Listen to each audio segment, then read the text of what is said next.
Hello दोस्तों। आज की कहानी बदकिस्मत।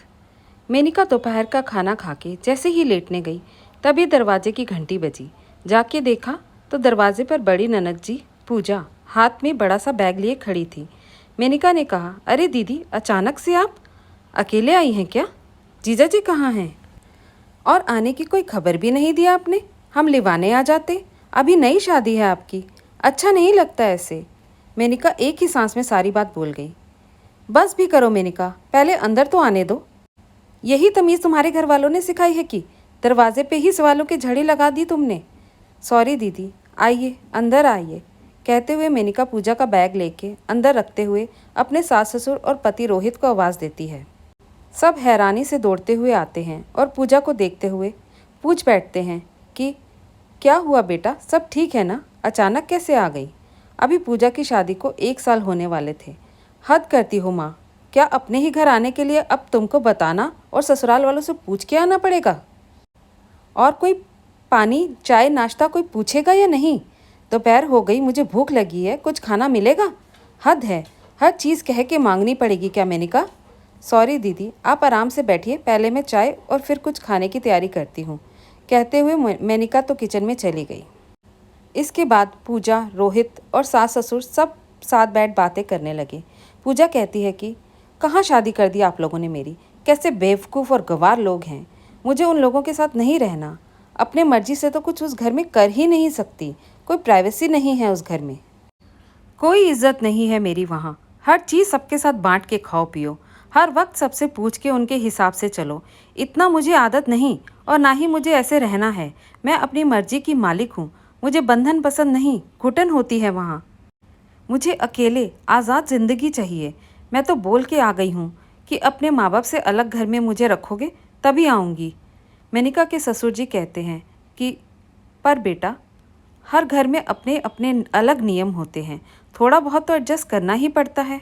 और बड़ों से कुछ पूछने या बताने में बुराई क्या है? यहाँ भी तो हमसे पूछती और बताती थी, फिर वहाँ क्यों नहीं? परिवार ऐसे ही तो बनता है। घर में बड़ों का साथ बंधन नहीं, आशीर्वाद होता है। इसमें बुराई क्या है? और तुमसे पूछ के ही तो संयुक्त परिवार में शादी की थी मैंने। इसका क्या मतलब है पापा? सब मेरी ही गलती है, यही कहना चाहते हैं आप ना? पूजा कहते हुए रोने लगती है। मेनिका भी दौड़ के आ जाती है और कहती है, क्या हुआ दीदी, चुप हो जाइए, ये लीजिए पानी। साथ ही चाय नाश्ता भी लेके आती है मेनिका। मेनिका की तरफ इशारा करते हुए ससुर जी कहते हैं कि देखो, मेनिका भी तो कितना एडजस्ट कर रही है ना हमारे घर में। इसके घर में का रहन सहन और हमारे सोच बिल्कुल अलग अलग हैं। साथ ही तुम लोगों का रूखा व्यवहार भी चुपचाप सालों से सहती आ रही है।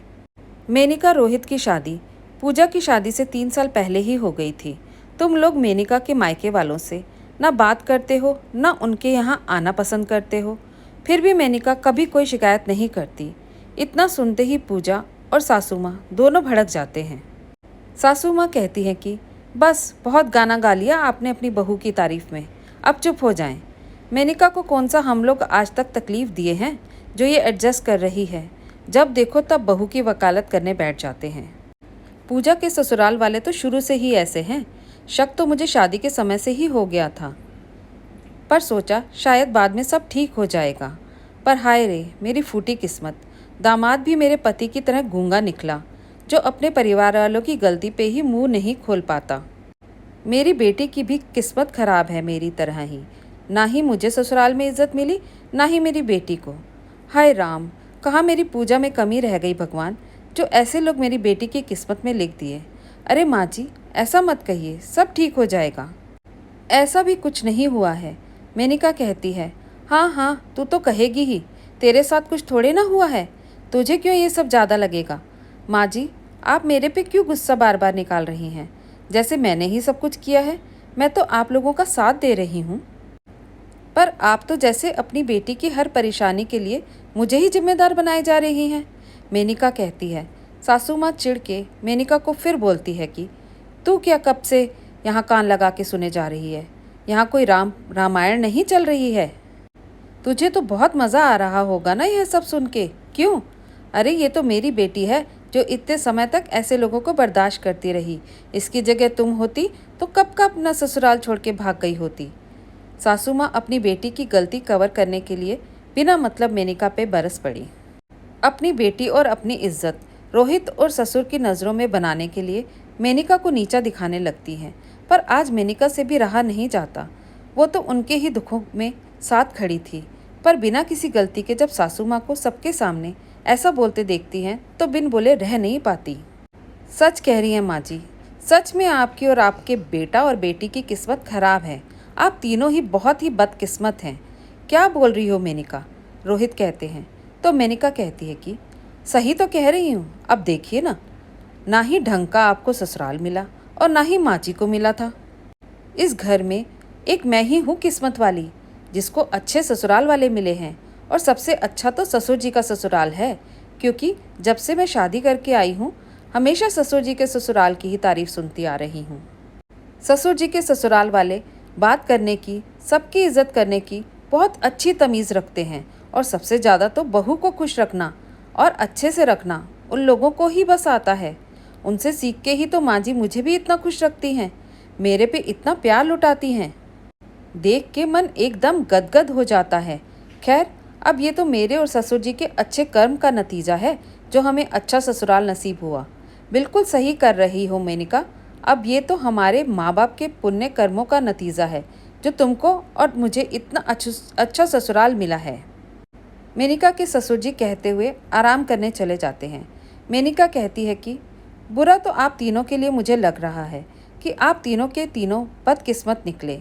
एक सलाह आपको ज़रूर दूंगी कि कुछ गरीबों की और ज़रूरतमंदों की आप लोग मदद करके उनके कुछ अच्छे कर्म कर लें। शायद ऊपर वाले को आप लोगों पे दया आ जाए और किस्मत बदल जाए आप सबकी। खैर, आप लोग बातें करिए, मैं भी अंदर जाकर कमरे में आराम करती हूँ और आप लोगों के लिए मेनिका और मेनिका के ससुर जी की बातों से आज पूजा, उसकी माँ और रोहित शर्मिंदा महसूस करने लगे, तो चुपचाप सब उठ के इधर उधर चले गए। धन्यवाद दोस्तों। मेनिका की बातों में एक जादू था। अगर आपने भी वो महसूस किया तो कमेंट सेक्शन में ज़रूर बताइए। कहानी अच्छी लगी तो लाइक और शेयर ज़रूर कीजिए। नए हैं तो चैनल को सब्सक्राइब करना बिल्कुल मत भूलिए।